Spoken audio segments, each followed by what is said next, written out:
Hi friends, Hayagriva జయంతి. అసలు హయగ్రీవ స్వామి ఎవరు? ఆ హయగ్రీవ జయంతి ప్రత్యేకత ఏమిటో, ఆ రోజున ఏం చేస్తే స్వామివారి అనుగ్రహం లభిస్తుందో తెలుసుకుందాం. హిందూ మతంలో హయగ్రీవ స్వామిని కూడా సాక్షాత్తు విష్ణు అవతారంగా భావిస్తారు. హయగ్రీవుణ్ణి జ్ఞానమునకు, వివేకమునకు, వాక్కుకు, బుద్ధికి, అన్ని విద్యలకు దేవుడుగా భావిస్తారు. హయగ్రీవ స్వామిని చదువుల దేవుడుగా కూడా పూజిస్తారు. పూర్వం గుర్రపు తల ఉన్న హయగ్రీవుడనే ఓ రాక్షసుడు దేవుని గురించి తీవ్ర తపస్సు చేశాడు. ఆ తపస్సుకు మెచ్చిన దేవి వరం కోరుకోమన్నప్పుడు తనకు మరణం లేకుండా చూడమన్నాడు. అయితే అది ఆమె సాధ్యపడదని చెప్పినప్పుడు హయగ్రీవం ఉన్నవాడి చేతిలో మాత్రమే తనకు మరణం వచ్చేలా అనుగ్రహించమన్నాడు. హయగ్రీవం అనగా గుర్రపు తల. ఆమె ఆ రాక్షసుని అనుగ్రహించి అంతర్ధానమైంది. ఆ వరంతో ఆ రాక్షసుడు దేవతలను ముప్పు తిప్పలు పెడుతుండేవాడు. విష్ణుమూర్తి ఆ రాక్షసుడిని యుద్ధంలో నిరంతరం ఎదురిస్తున్నా ఫలితం లేకపోయింది. చివరకు శివుడు ఒక ఉపాయాన్ని పన్నాడు.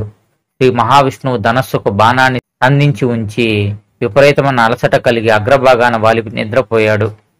ఆయనను నిద్ర లేపటానికి దేవతలెవరికి ధైర్యం చాలలేదు. అయితే ఆ దేవతలంతా ఓ ఆలోచనకు వచ్చి వంబ్రి అనే ఓ కీటకాన్ని పంపి ధనస్సుకున్న అల్లెతాడును కొరకమని చెప్పారు. అలా చేస్తే తాడు వదిలై విల్లు కదలి విష్ణువుకు మెలకు వస్తుందని వారి ఆలోచన.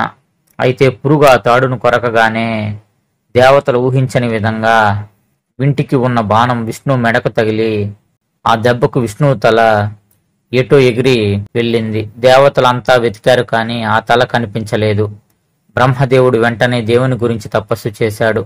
అప్పుడు ఆమె ప్రత్యక్షమయ్యి ఓ గుర్రపు తలను తెచ్చి విష్ణుమూర్తి శరీరానికి అతికించమని చెప్పింది. దేవతలు అలాగే చేశారు.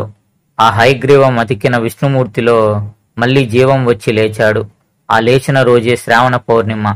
ఆ తర్వాత హయగ్రీవుడిగా మారిన విష్ణుమూర్తి రాక్షసుడిని సులభంగా జయించాడు. దేవి శక్తి మహిమను, శ్రీ మహావిష్ణువు తత్వాన్ని ఈ కథ తెలియచెప్తుంది. అందుకే శ్రావణ పూర్ణిమ నాడు హయగ్రీవ జయంతి కూడా జరపడం కనిపిస్తుంది. తెల్లని తెలుపు మానవ శరీరం, గుర్రం యొక్క తల, 4 చేతులు, శంఖము, చక్రము పై 2 చేతుల్లో కలిగి ఉంటాడు. కింది కుడి వేళ్లు జ్ఞానముద్రలో అక్షరమాలను కలిగి ఉంటాయి. ఎడమ చేతిలో పుస్తకం ఉంటుంది. హయగ్రీవ ఉపాసన చేసిన హయగ్రీవ జయంతి నాడు ఆ స్వామిని స్మరించిన జ్ఞానం కలిగి సంతోషంగా ఉంటారని పురాణాలు చెబుతున్నాయి.